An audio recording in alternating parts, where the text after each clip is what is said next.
Oke, anak-anakku semua, melanjutkan dari pengertian distribusi frekuensi dan bagian-bagiannya kemarin pada pertemuan yang pertama. Sekarang kita akan mengulas contoh bagaimanakah cara membuat distribusi frekuensi tersebut. Diingatkan sekali lagi, yang pertama langkahnya adalah urutkan data dari kecil sampai yang terbesar. Yang kedua adalah hitung jarak rentang, data tertinggi dikurangi data terkecil. Kemudian hitunglah banyak kelasnya dengan menggunakan tugas K sama dengan 1 tambah 3,3 log N, di mana N adalah jumlah data. Yang keempat adalah menghitung panjang kelas dengan menggunakan rentangan dibagi dengan K. Berikutnya tentukan batas-batas untuk kelasnya yang terendah. Kemudian selanjutnya dibuat tabel distribusi frekuensinya. Nah, itu bagian terakhir yang kita bahas kemarin. Sekarang kita langsung aja kepada contoh bagaimanakah membuat tabel distribusi frekuensi dari sebaran data. Misalnya, datanya ada seperti ini. Ada 65 orang mahasiswa yang hasil ujiannya seperti ini.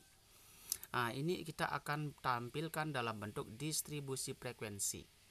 Nah, seperti langkah yang saya katakan tadi, yang pertama adalah urutkan data dari yang terkecil sampai yang terbesar. Barangkali di sini yang terkecil, kalau tidak salah dilihat datanya itu ya. Dilihat datanya, dia akan terurut sampai yang terbesar, yaitu yang terkecil adalah 25. Nah, ini 25 paling kecil. Yang terbesarnya adalah 94, ini paling terbesar. Nah, ini diurutkan. Setelah kita urutkan, langkah kedua adalah cari rentangnya, yaitu data tertinggi dikurangi data terendah. Tertingginya adalah 94, terendahnya adalah 25. Maka kita dapat katakan bahwa hitungan rentangnya itu adalah 94 kurang 25 sama dengan 69.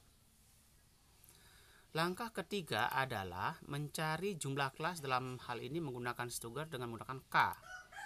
Nah, tadi rumusnya lah K sama dengan 1 tambah 3,3 log N. Dengan N adalah banyak data tadi 65, sehingga 1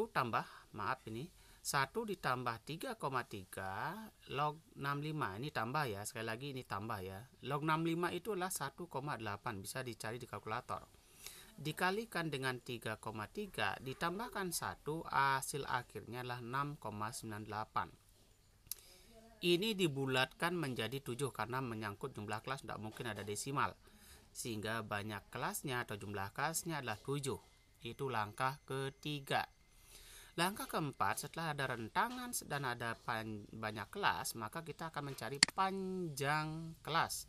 Panjang kelasnya hitungannya adalah R dibagi 7. R-nya 69, kemudian K-nya 7, maka panjang kelasnya adalah 69 bagi 7, dapat 9,8. Dibulatkan ke atas menjadilah 10. Jadi banyak data dalam satu kelas nantinya ada 10, yang kita sebut dengan panjang kelas. Kemudian setelah ada panjang kelasnya, kita membuat batas dari kelas. Nah, batasnya karena datanya mulai dari 25 ditambah 10 kurang 1. Kenapa 10 kurang 1? Karena ini 25 sudah terhitung. Sehingga banyak datanya nantilah 25, yang pertama 25 sampai dengan 34.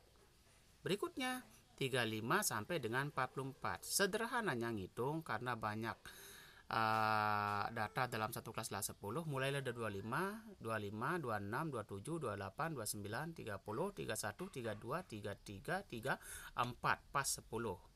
Dan begitulah seterusnya. Setelah dapat data-data ini, kita pindahkan dalam sebuah tabel. Nah, tabel distribusi frekuensinya menjadilah seperti tadi. Kelas-kelasnya itu kita pindahkan dalam tabel. Menjadilah kelas pertama tadi adalah 25 sampai 34. Kelas kedua adalah 35 sampai 44. Ya, kalau kita hitung berapakah banyaknya data dalam satu kelas, dia 10, harus sama dia. Oke. Namun ini belum selesai karena kita harus menghitung frekuensinya, baru lengkap distribusi frekuensinya. Oke. Kita lanjutkan, bagaimanakah caranya menghitung dengan menggunakan torus bantuannya. Nah, data yang digunakan akan lebih mudah apabila data yang diurutkan. Nah, sehingga begini. Tadi sudah kita pindahkan, kelas pertama adalah 25 sampai 34, kelas kedua adalah 35 sampai 44 dan seterusnya. Nah, bagaimana kan ngisi torusnya? Torus itu ibarat seperti orang main poli. Tinggal contreng masuk, contreng masuk, contreng masuk begitu. Sama dengan ini.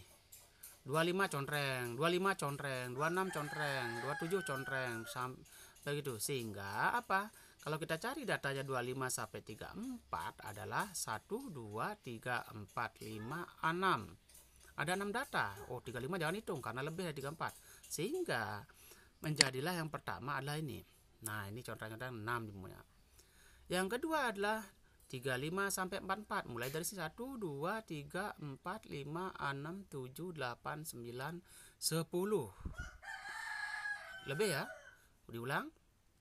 Dari 35 1 2 3 4 5 6 7 8. Sehingga hasilnya adalah 8. Begitulah seterusnya sampai mendapatkan semuanya ada frekuensi. Nah, setelah demikian, bagaimanakah bentuk tabel frekuensinya? Kita pindahkan apa yang kita dapatkan tadi seperti ini lengkapnya. Sehingga tabel frekuensinya adalah menjadilah tinggal torusnya saya dibuang. Inilah tabel frekuensinya. Nah, ini tujuan kita hari ini mempelajari contohnya. Ketemulah tabel frekuensi seperti yang di awal tadi. Bagaimanakah prosesnya? Seperti tadi yang dilakukan. Mudah-mudahan dimengerti, dibaca, diulang lagi. Dan jangan lupa yang membuat Anda bisa atau tidak adalah bagaimana kita berani mencoba. Terima kasih, jumpa lagi pada materi selanjutnya tentang statistik. Utamanya nanti adalah tentang perhitungan-perhitungan.